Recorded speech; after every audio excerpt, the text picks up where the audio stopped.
우리가 읽고 있는 이사야서 내용은 하나님 계시하신 책입니다. 1절 보면 유다와 예루살렘에 대한 계시를 하는데 실은 세상 모든 나라에 대한 계시입니다. 요한계시록하고 스케일이 같습니다. 성경 전체를 계시의 책이라 하는데 하나님이 가르쳐 주신 책이다는 겁니다. 사람이 공부해가지고 알 수 있는 내용이 아니고 하나님이 가르쳐 주셔야 하는 지식이란 말입니다. 그래서 이 계시의 책인 성경을 배우면 똑똑해집니다. 성도님도 똑똑해야 하는 책임을 느낍시다. 그래서 사람들에게 욕먹지 맙시다.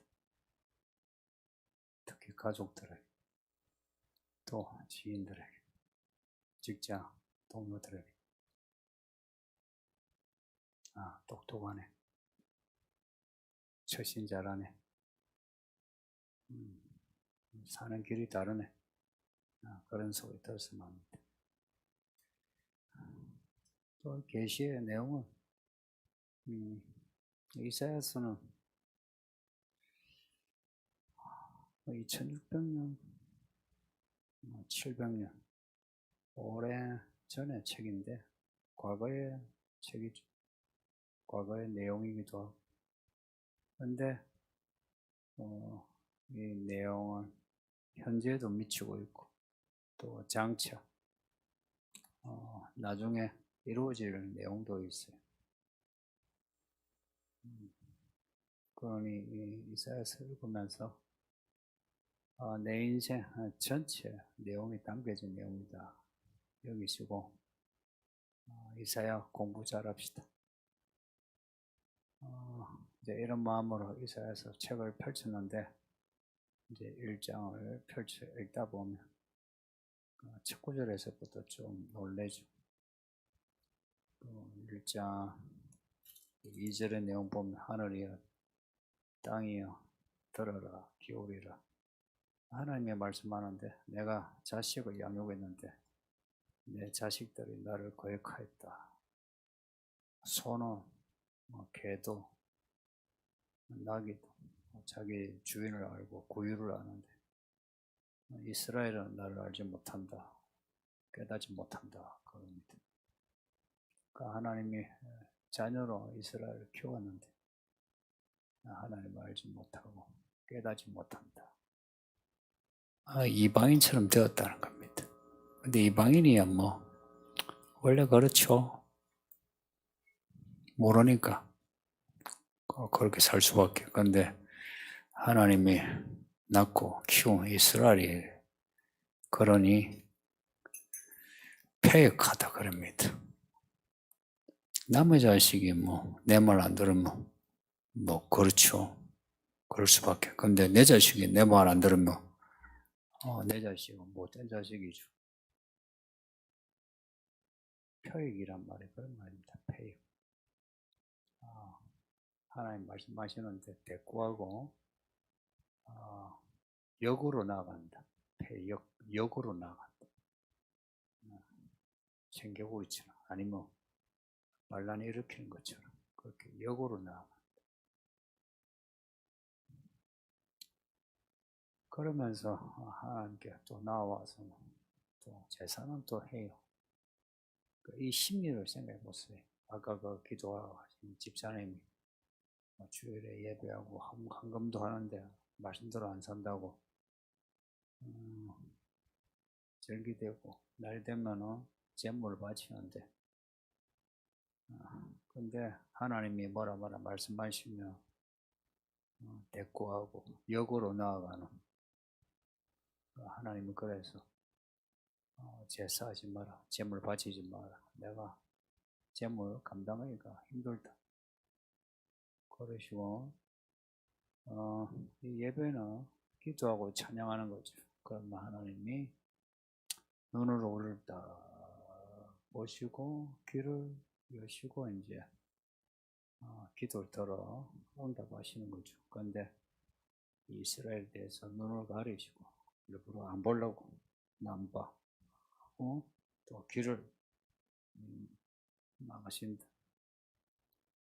이스라엘이 이렇게 패역한 모습을 하니까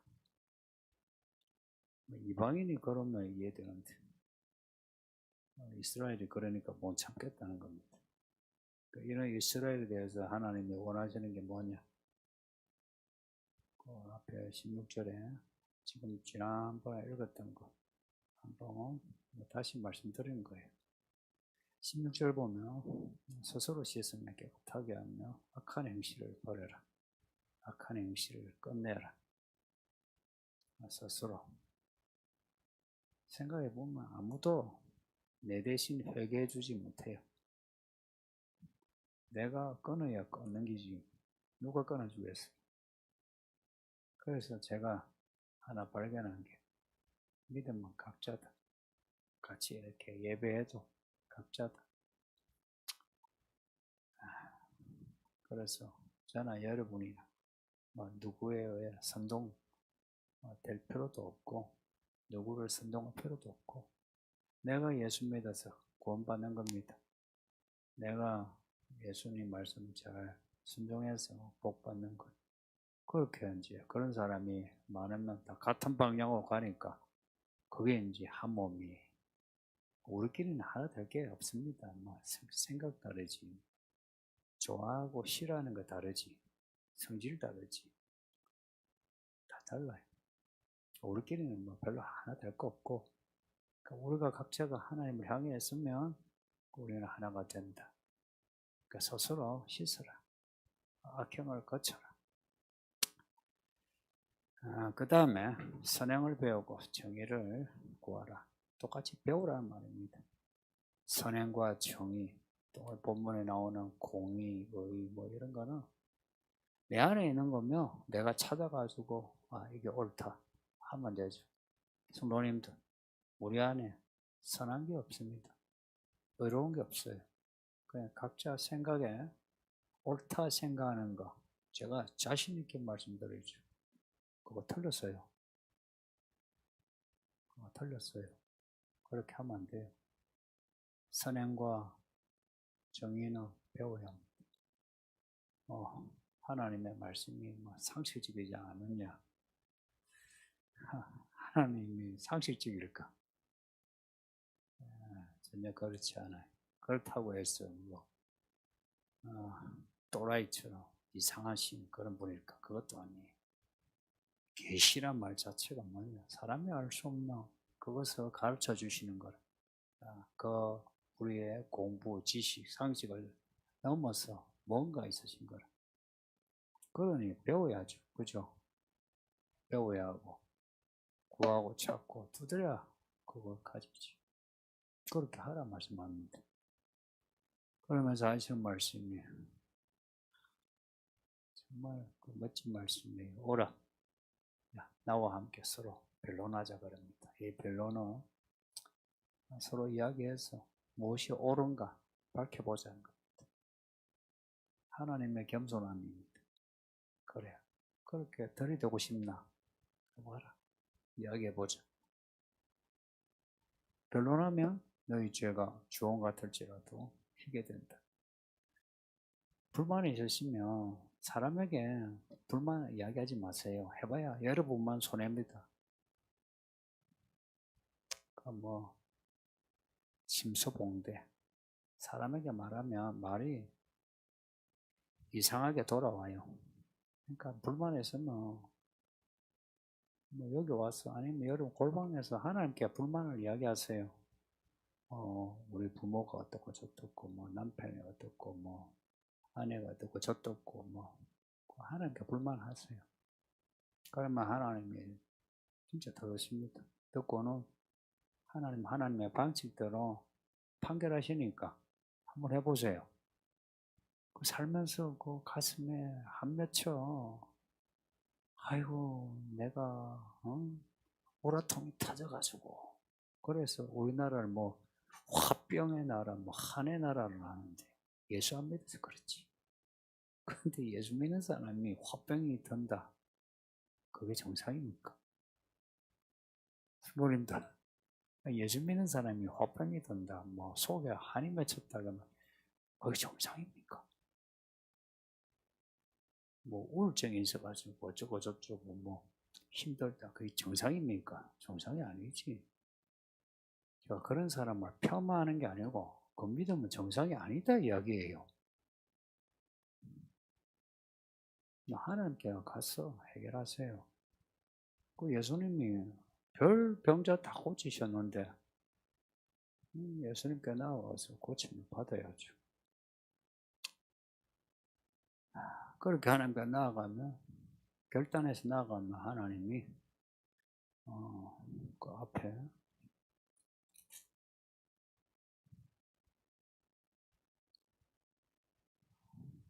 19절 말씀처럼 너희가 즐겨 순종하면 아름다운 소산을 먹을 것이다. 하나님 우리 인생 행복한 인생 만들어 주십니다. 믿읍시다. 저는 믿습니다. 저는 진짜 믿습니다. 목사 이전에 저도 좀 행복하게 살고 싶어. 목사라는 그 타이틀을 떼놓고 저도 좀 재미나고, 그리고 뭐 죽어도 한이 없이 또 죽음도 겁내지 않는 그런 삶을 살고 싶지.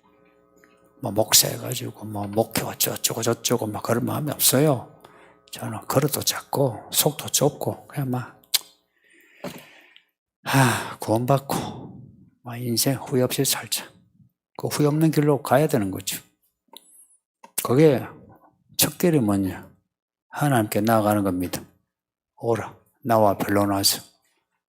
변론하자 하는데 안 가면요, 하나님 뭐라 하시느냐? 그 앞에 그 20절에는 너희가 거절하며 배반하며 어찌 된다? 칼에 삼키리라. 하나님의 칼 드십니다. 무섭죠? 하나님께 오라는데 안 가면 칼 드십니다. 진짜 칼 들어요. 이제는 총칼 들고 핵폭탄 들어요. 겁낼 줄 알아야 돼요. 하나님 앞에 나아가면 말씀을 듣게 됩니다. 첫째, 말씀을 들어요. 예배 오시니까 말씀을 듣죠. 기도하고 찬송하고 말씀을 듣죠. 근데 하나님의 말씀 패턴이 거의 같아요. 제가 늘 설교하지만, 설교하는데 준비하면서 씨름을 하지만 거의 같은 패턴이에요. 뭐 우리가 어떤 모습이 있다 하는 거, 그걸 말씀해요. 이 텍스트의 말씀을 통해서 우리에게도 우리가 어떤 모습이다, 그거 말씀해요. 우리가 어떻게 살고 있는지 이걸 드러내세요. 그리고는 그 삶의 끝이 무엇인가, 그걸 경고하시고 그런 그 비극적인 결말에서 결말을 피할 수 있는 길을 내주세요. 그리고 하나님께 순종했을 때의 그 좋은 결과, 약간 해피엔딩, 그걸 말씀해요. 그 구약에 나오는 수많은 스토리, 그 스토리의 해피엔딩은 다 믿음의 사람들입니다. 그 사실이라는 거라. 지금도 사실. 그리고 신약의 해피엔딩이 뭐냐? 구약의 해피엔딩은 약간 시간차가 있어요. 그런데 신약의 해피엔딩은 시간차가 없어. 지금 예수 믿으면 지금 행복해. 죽어도 행복해. 어떻게 그게 가능하냐? 그리스도 아니라고 하나. 그리스도가 지금 살아계시고 함께 살아계시고 영원히 살아계셔. 그 예수를 믿으면 지금도 행복하고 나중도 행복하니까, 믿는 성도님들, 오늘 우리들의 믿음의 상황에 대해서 좀 진지합시다. 오늘 내가 그리스도 안에서의 기쁨, 감사, 생기발랄함을 확인하지 않으면 믿는 재미없어요. 오늘입니다. 오늘 하나하나가 모여 영생으로 향하죠. 오늘 내가 별로 재미없는데 영생에 기쁨이 있다. 이거요. 이제 거짓말이죠. 하도 교회 오래 다니다 보니까 거짓말하게 되죠. 안 감사한데 감사하게 되고, 뭐 안 기쁜데 기뻐한다 하고, 안 좋아하는데 좋아한다 하고, 안 사랑하는데 사랑한다 하고, 뭐 자기도 몰라. 이게 뭐가 진짜인지 자기도 몰라. 여러분은 뭐가 진짜인지 압니까? 저는 뭐가 진짜인지 내 이 속에 정말 어떠한지를 알고자 진지할 때가 있어요. 알고 싶어서. 정말 내가 내 속이 어떤지, 여러분 내가 어떻게 생각하는지, 개별적으로 혹은 이 교회 전체를 어떻게 생각하는지 그 단면을 알고자 할 때가 많습니다. 나도 나를 기만할 때 있죠.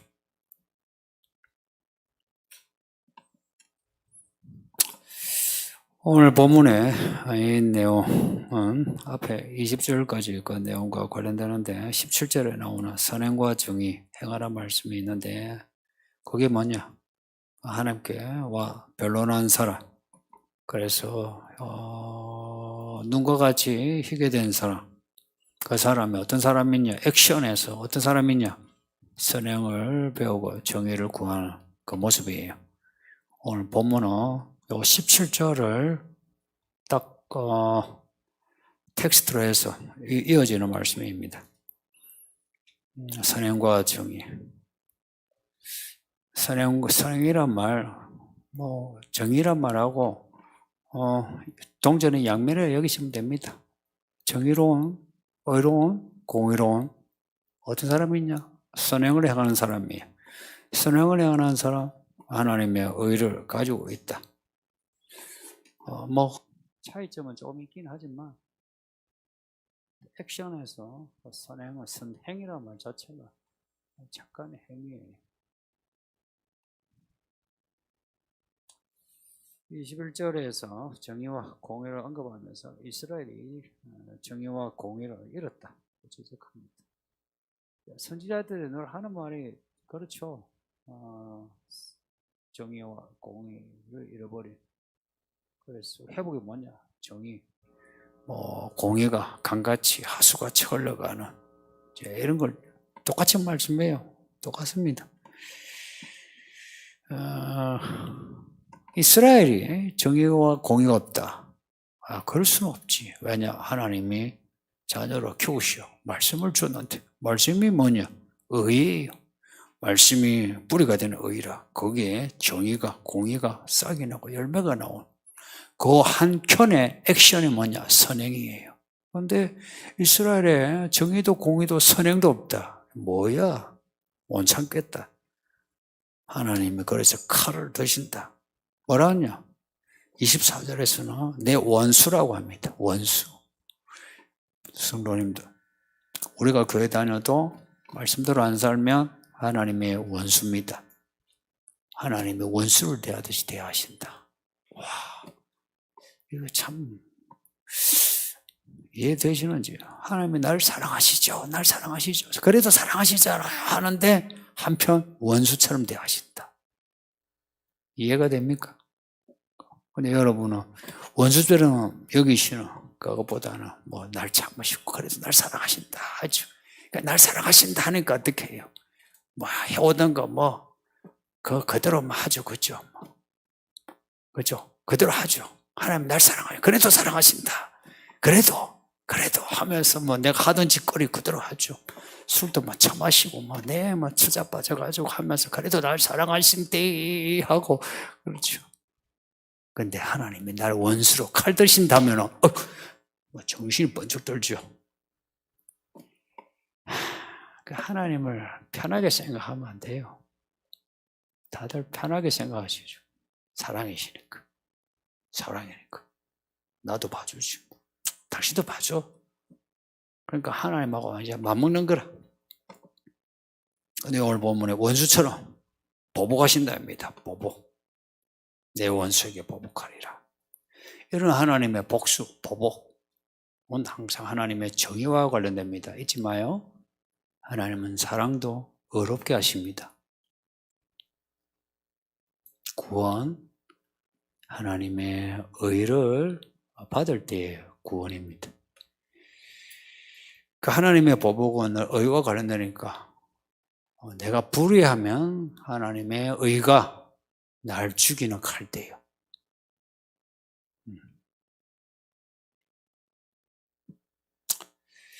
하나님이 이렇게 칼을 들고 쳐야 맞으면 정신 차려. 그냥 불의를 행하죠. 불의를 행하는데 그냥 가만 놔줘. 그러면 계속 불의를 행하죠. 정신을 못 차려. 근데 하나님이 머리를 한 대 팍 치지 않으면은 팔을 하나 그냥 잘라버린다 하면은 막 정신 막 차리면서 잘못했다 하고 이제 안 그러겠다 하고 그래요. 그런 겁니다. 하나님이 회복하시는 거 잘 보고 회복하시는 방법 잘 보세요. 이스라엘 어떻게 회복하시나? 바벨론 포로 보냈다가 그리고 AD 70년에 로마에 의해서 수많은 사람이 그냥 학살당하게 하고 지난 세기에는 수백만 명이 수용소에서 학살당하게 하고 그렇게 하는 겁니다. 그렇게 해서 돌아오게 합니다. 그렇게 해서 돌아오게 합니다. 네 사랑한데 아이고 그래도 내가 참을게. 야 편하게 해. 편하게 해. 이러시지 않고 그냥 쳐버리심으로 회복시키신 하나님을 생각해 보세요. 여기에 대해 여러분이 누구도 반론할 수 없어요. 성경에서 반론할 거리가 없어.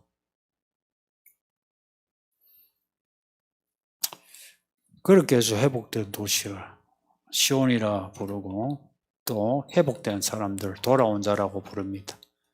시온 그 이름은 어떤 하나님의 경륜과 관련되는 새 예루살렘과 유사한 그런 단어예요. 회복된 도시 시온. 회복된 사람들, 돌아온 자.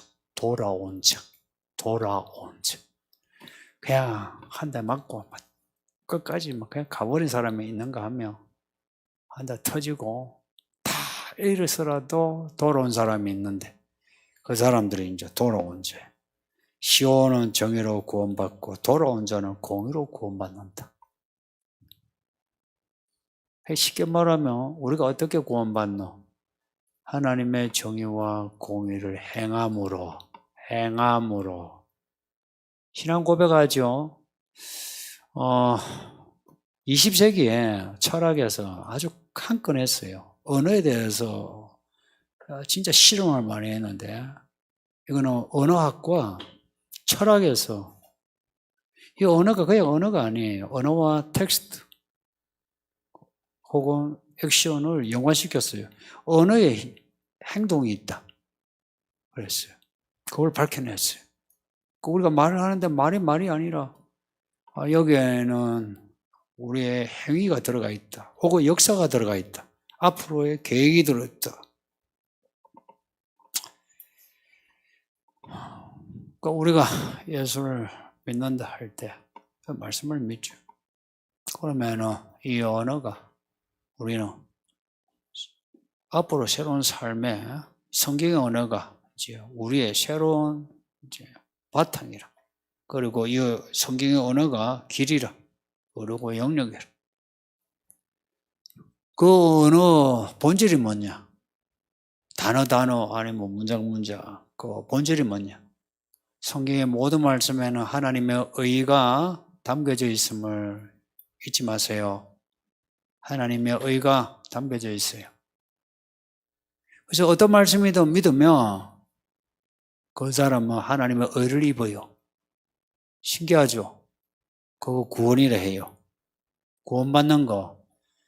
그래, 어렵지 않아요. 어렵지 않은데 왜 어려운가? 이 언어를 나의 언어로 받아들이고 이 언어로 살아야 하는데 안 사니까 힘든 거지. 사는 게 어려우냐? 쉬워요. 더 쉬워. 이 말씀대로 안 사는 건 더 힘들어요. 생각해보세요. 부부간에 싸우는 게 쉬워요. 서로 양보하고 서로 막 용서하고 받아주는 게 쉬워요. 요즘 문제가 있으신가요? 부부간에 싸우는 게 부부 생활이 편해요? 안 싸우고 서로 받아주고 하나 되는 게 편해요? 하나 되는 게 훨씬 편해요. 싸우면요. 아침부터 힘들어. 저녁까지 힘들어. 하루 종일 힘들어. 근데 내가, 예수님이 신부 위해서 교회 위해서 죽으신 것처럼 그냥 내가 죽고 하면 그럼 쉬워. 말씀이 그런 거예요. 말씀대로 하면 모든 게 이게요. 쉬워요, 쉬워. 정말 쉬운데 어렵게 여기는 거라. 어렵게 말도 해요. 하여튼 말도 잘해. 안 믿는 사람들은 말도 잘해. 그 믿는 사람 말 더 잘해야 합니다. 진리는요, 모든 거짓말 위에 있어야지 같은 자리에 있으면 안 돼요. 그 거짓말을 뒤집어 버리고 거기 거짓말이라는 거 드러낼 수 있는 말을 할 수 있어야지. 같이 자꾸 논쟁이 되니까 성경에서 뭐라 하냐? 논쟁하지 말라 그러죠. 헛된 변론 내지 마라 그래요. 헛된 변론한 거하고 와라 변론하자. 진리로 결과를 뒤집는 거하고 그 차이를 생각해 보세요. 약간 하나님의 의를 가지지 못하면 이제 심판이에요. 28절에 나오는 죄인, 폐역한 자, 여호와 버린 자, 이 종류가 몇 개 나오죠. 이 사람들 특징이 뭐냐? 공통점이 뭐냐? 하나님의 의가 없는 사람들입니다. 하나님의 의가 없으면 지가 아무리 똑똑하다 해도 폐역해요. 그 마음에 하나님에 대해서 자꾸 대꾸를 해요. 성경을 읽으면서 성경에 대해서 자꾸 대꾸가 나와. 또 죄를 자꾸 짓게 되죠. 그리고 하나님을 자꾸 던지고 떠나려고 해요. 불의하면 죄는 의에 대해서 불편해해요. 불편해해서 의로운 말씀을 안 들으려고 해요. 자꾸 딴 말을 해요. 하나님의 의가 뭐냐? 제가 본질을 말씀드릴게요. 옳다는 겁니다. 이거 잊지 마요. 아주 간단해요. 하나님의 의.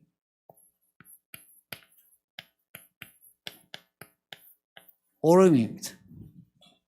그냥 그 옳음에서 사법적인 판단의 정의, 그리고 우리가 사람이 사람과 살면서 옳다고 하는 행위, 공의. 근데 이 세 단어는 그냥 호환되니까 구별 안 하셔도 돼요. 이 히브리어로 단어가 다르긴 하지만, 근데 그 단어도 호환이 돼요. 근데 이게 이제 요 의가 기본입니다. 사람이 어렵게 되는 거는 믿음으로 하지, 사람이 정의롭게 되는 것은 믿음으로 이러지 않죠? 그 의입니다. 그 의로운 사람, 의를 가진 사람이 정의를 행할 수 있고 공의로울 수 있어요. 하나님의 의가 없는데 어떻게 정의롭고 공의로울 수 있냐? 그럴 수 없어요. 지가 아무리 상식적이고 윤리적이고 해도 안 됩니다. 하나님의 의가 없다, 하나님의 의를 배우지 않는다는 것은 아무것도 없어요. 그 사람들은 진짜 아무것도 아니다. 무익하다. 모든 게 무익하다. 아무것도 아니다. 아무것도 아니다. 아무것도 아니다.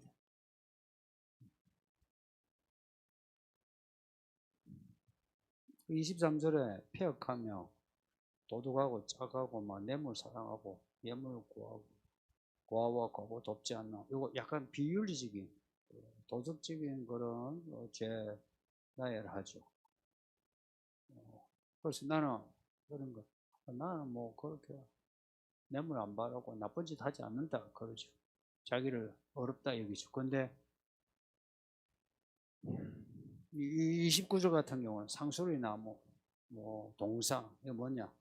내가 내 좋아하는 우상을 섬기기 위해 동산에 올라가서 뭐 수다거리 한다든지 뭐 아니면 점을 본다든지. 그게 구약의 형태. 신약은 뭐냐? 내가 좋아하는 돈 쫓아간다든지 내가 하고 싶은 거, 사람의 일을 생각하는 거 있죠. 그거 한다든지 그겁니다.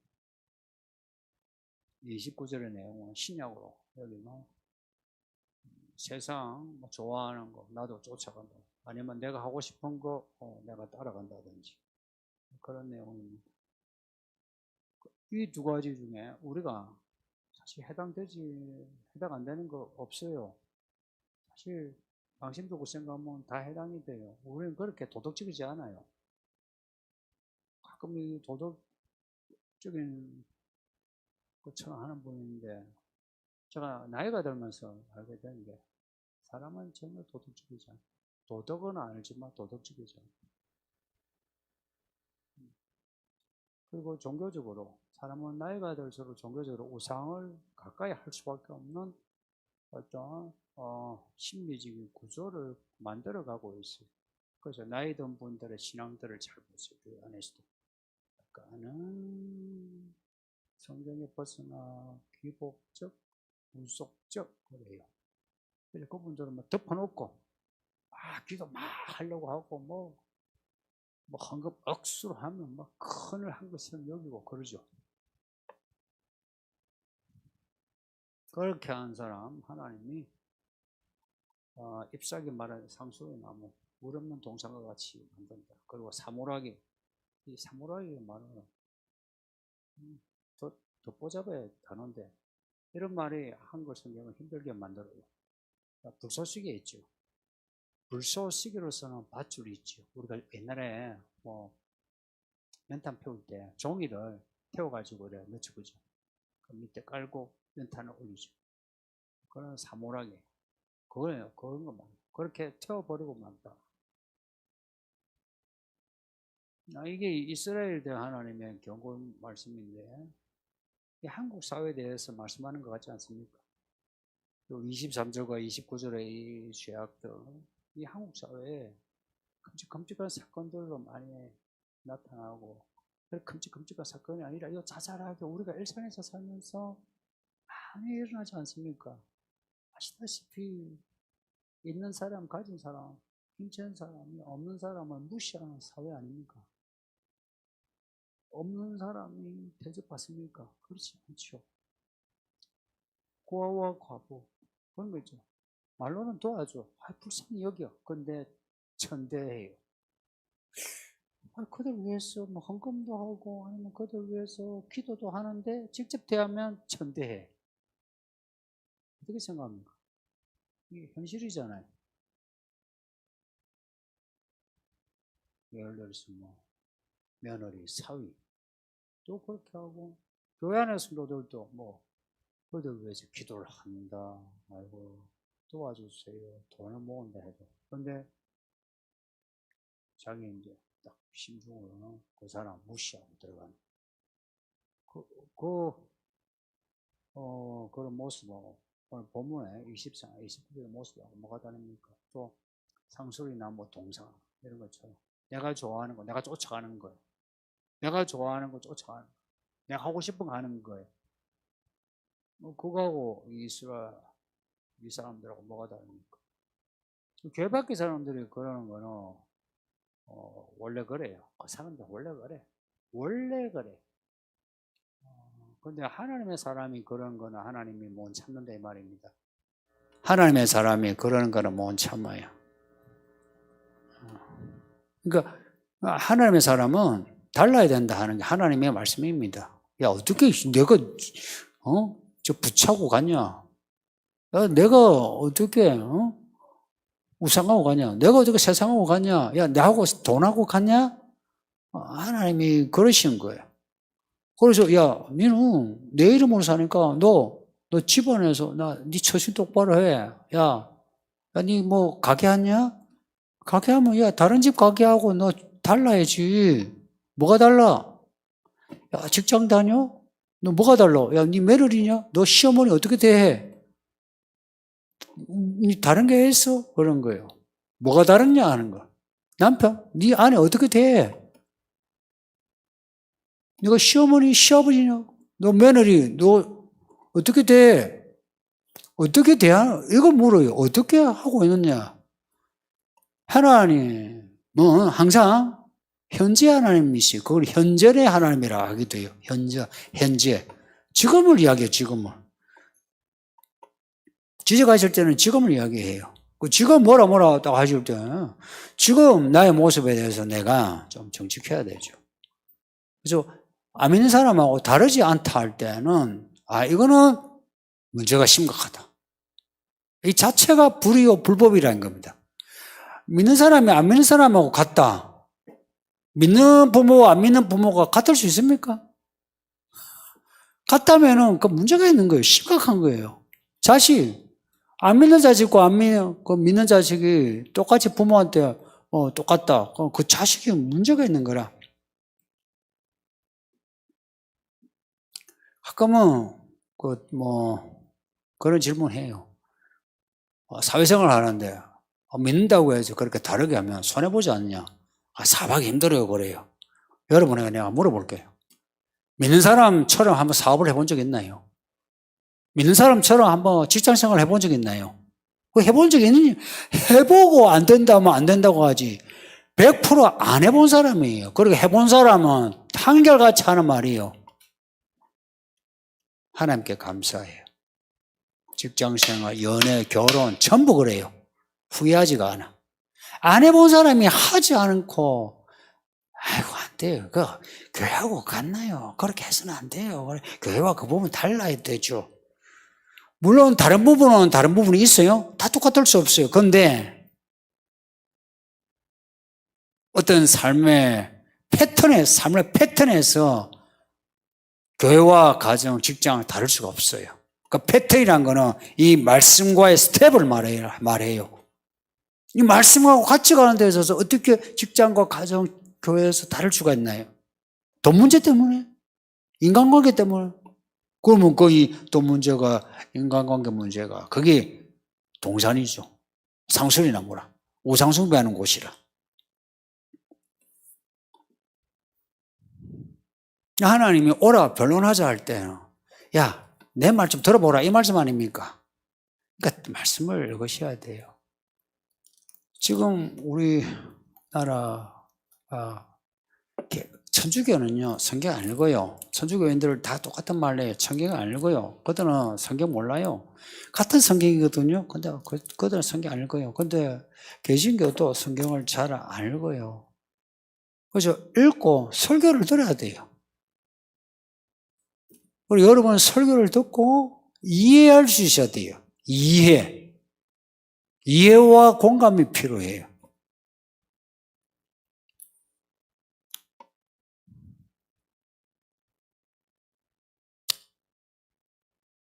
시간이 좀 많이 됐네. 지난주에 예배 끝나고 이제 1학년 애가 자기가 설교를 들으면서 그림을 그리고 글을 썼는데 조그만 책을 5페이지짜리 책을 만들었어요. 그리고 한 장에 시리즈 그림을 그래서 저한테 보세요. 그래서 내가 봤는데 성도님도 신학교 신학생이 정리해야 할 수 있는 내용이에요. 내가 그걸 우리 집에서 우리 애들한테 보여주고 얼마나 제가 감동을 받았는지. 이 아이들 모르는 것 같죠? 궁금하신 분들 주일에 그 구경할 분다 구경해도 돼요. 성경을 명확하게 이해하고 있어요. 1학년 애가. 명확하게 이해해요. 그거 신학생도 힘들어요. 이런 겁니다. 이 말씀 무조건 읽어야 돼요. 그리고 설교 자꾸 들어야 돼요. 지금은 그렇게 해야 돼요. 성경에 대해서 깜깜이가 된다. 그러면은 하나님의 의를 모른다는 거예요. 이 말씀이 하나님의 의예요. 이 하나님의 의를 뿌리를 두고 교회 생활을 해야 되는 거예요. 그러지 않은 걸 뭐라고 하냐? 그게 상소리 나무 밑에서 종교 생활하는 종교예요, 그거. 교회 안에 믿음이 아니라 종교를 가진 사람이 많아요. 그러니까 믿음과 종교 차이 뭐냐? 의의 문제예요, 의의 문제. 하나님의 옳음을 구하고 배운 사람, 이 사람은 믿음이에요. 근데 이거와 상관없이 내 열심, 나의 열성, 나의 상식, 나의 윤리, 선행으로 하는 것은 종교예요. 그 종교에는 생명이 없어요. 하면 할수록 힘들어. 하면 할수록 힘들어요. 얼마나 서글퍼요. 근데 믿음은 뭐냐? 하면 할수록 생기가 돋아요. 믿음으로 살면서 부딪히는 게 되게 많아요. 처음에는 내 형제와 내 아내와 남편이 하나였는데 믿음을 가지면서 싸우게 돼요. 근데 그 과정을 딱 겪고 나가면은 정말 이 믿음이요, 사람을 살리는 생명이란 거, 날 살리고 또 누군가를 살리는 생명이란 걸 알게 돼요. 그냥 생명만 됩니까? 지혜가 되죠. 총기가 되고. 어떻게 살아야 하는지 그것을 가르쳐주는 총기가 되어서 어떤 복잡한 상황에서도 아주 심플하고 단순하게 딱 결론을 내면서 이렇게 하리라 하고 해나가게 되죠. 이게 믿음의 삶이죠. 믿음의 삶이죠. 그런 심플함에 이 밀도가 있어요. 밀도. 높은 밀도. 삶의 밀도가 있어요. 거기에 우리의 모든 것이 집중이 되면서 그 결과는 우리의 모든 것을 기쁘게 해요. 아, 좋다. 그래.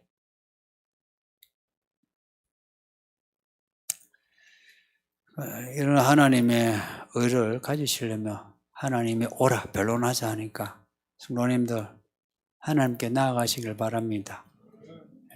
여러분 아버지십니다. 그 아버지께 나아가서 자꾸 이야기하세요. 자꾸 물으시고 억울한 거 있으면 자꾸 하소연하시고 원망이 있으면 하나님께 탄식하듯이 하세요. 나 억울해 죽겠다고. 그렇게 하세요. 사람에게 해봐야 답이 없어요. 답이 없어. 하나님께 그렇게 하는 과정이 뭐냐? 선행을 배우고 정의를 구하는 겁니다. 그 과정이. 22절 보면 은이 찌꺼기가 되고 포도주에 물이 섞였다 합니다. 말하자면 맛을 잃은 포도주가 되고 가치 잃은 은을 말합니다. 교회와 성도들이 맛을 잃어버리고 가치를 잃어버린 채 살아가는 지금입니다. 이스라엘의 모습을 이렇게 기가 차게 이렇게 비유했는데 오늘 우리들의 모습하고 거의 같습니다. 성도님들 맛을 찾읍시다.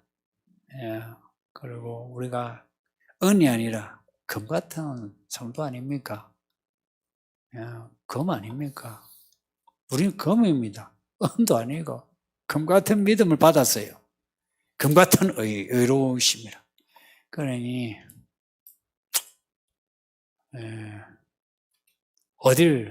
어디에서 사시든 뭘 하시든 믿음의 가치 잃어버리지 마시고 잘 지켜 행하심으로.